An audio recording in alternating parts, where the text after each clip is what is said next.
ଧୀରେ ହସ ପଡ଼ିବୁ ସେ ପାଣିରେ ପଡ଼ିବୁ ପୋଟଳ ଗଛ ଚକୁଡ଼ି ହେବ ଧୀରେ ହସ। ଦେଖନ୍ତୁ ଏ ପିଲାଟି କେତେ ଜୋରେ ହସୁଛି କ'ଣ କେଜାଣି ହେଇଛି ସେ ପାଣିକି ଘାଣ୍ଟିଲାଣି ହସି ହସି। ଆଜି ହେଲା କିଛି ଏମିତି ସାର ଦେଇ ସାରିବା ପରେ ପୋଟଳରେ ପାଣି ମଡ଼ା ହେଲା ସକାଳୁ ସକାଳୁ। ଶୀତ ତ ଏପଟେ ପ୍ରବଳ, ସେଥିପାଇଁ ଦେଖନ୍ତୁ ଟିକେ ଶୀତ ଛାଡ଼ିଲା ଯେମିତି ଆମେ ନଈରେ ଆମ ରାସ୍ତା ପାଖରେ ବିଲ, ନଈ ବି ସେଇଠି ପାଖରେ ଅଛି, ରାସ୍ତା ପାଖରେ ପୋଟଳ ବିଲ ଯେହେତୁ ସେଇଠୁ ପାଖରେ ପକାଇଦେଲୁ ନଈରୁ। ଦେଖନ୍ତୁ ଏମିତି ବର୍ତ୍ତମାନ ଏଠି ବୋଇତି କଖାରୁରେ ପାଣି ଦେଇଦେଲୁ ସବୁ। ଏଠି ଆମର ପୁଅ ମୁଁ ମନା କଲି ପାଣିରେ ପଶନା, ତଥାପି ସେ ତାର ପଶିକି ପାଣିରେ ତାର ଚଲେଇଛି କାମ। ଦେଖନ୍ତୁ ଏମିତି ସବୁ ବଡ଼ ବଡ଼ ନାଳି ହେଇଛି ଏଥର।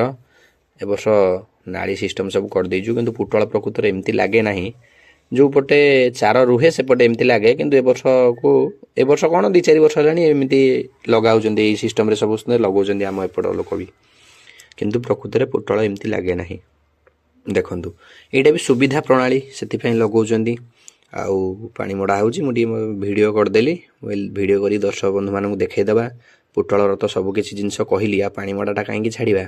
ଆମ ପୁଅ ଏଠି ତାର ଜଗିଛି, ଖାଲି ମୋତେ ଦେଖିଲା ବେଳକୁ ହସୁଛି, ଖାଲି ହସିକି ତଳକୁ ମୁହଁ